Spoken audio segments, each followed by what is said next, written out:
Friends, ఈ video నచ్చినట్లయితే like చేయండి, సబ్స్క్రైబ్ చేయండి.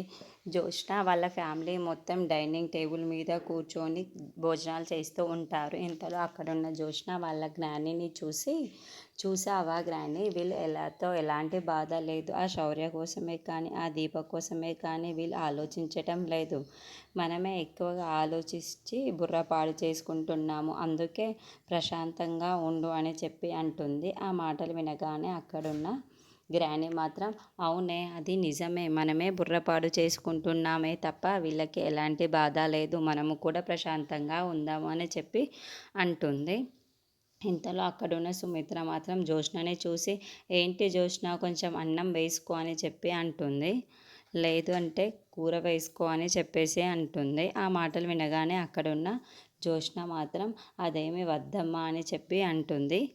ఇంతలో అక్కడున్న సుమిత్ర మాత్రం కూర ఎక్కువగా తినాలి, అన్నం కొంచెంగా తినాలి అని చెప్పి అంటుంది. ఆ మాటలు వినగానే అక్కడున్న వాళ్ళ మామయ్య మాత్రం అవును, కోడలు చెప్పింది నిజమే, మన ఆరోగ్యం బాగుండాలి అంటే కూరలు ఎక్కువగా తినాలి, అన్నం కొంచెంగా తినాలి అని చెప్పేసి అంటారు. ఇంతలో సుమిత్ర ఫోన్కి కార్తిక్ ఫోన్ చేస్తూ ఉంటాడు. అది చూసిన ఇంట్లో ఉన్న వాళ్ళందరూ కూడా ఎవరు ఫోన్ చేస్తున్నారు అని చెప్పి అడుగుతూ ఉంటారు.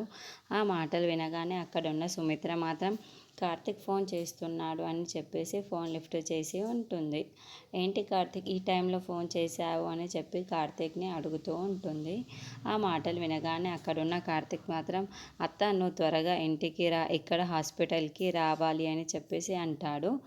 ఆ మాటలు వినగానే అక్కడున్న వాళ్ళ సుమిత్ర మాత్రం ఏంటి కార్తిక్, ఏదైనా సీరియస్ విషయమా, ఎందుకు ఇంత అర్జెంటుగా పిలుస్తున్నావు అని చెప్పేసి అడుగుతూ ఉంటుంది.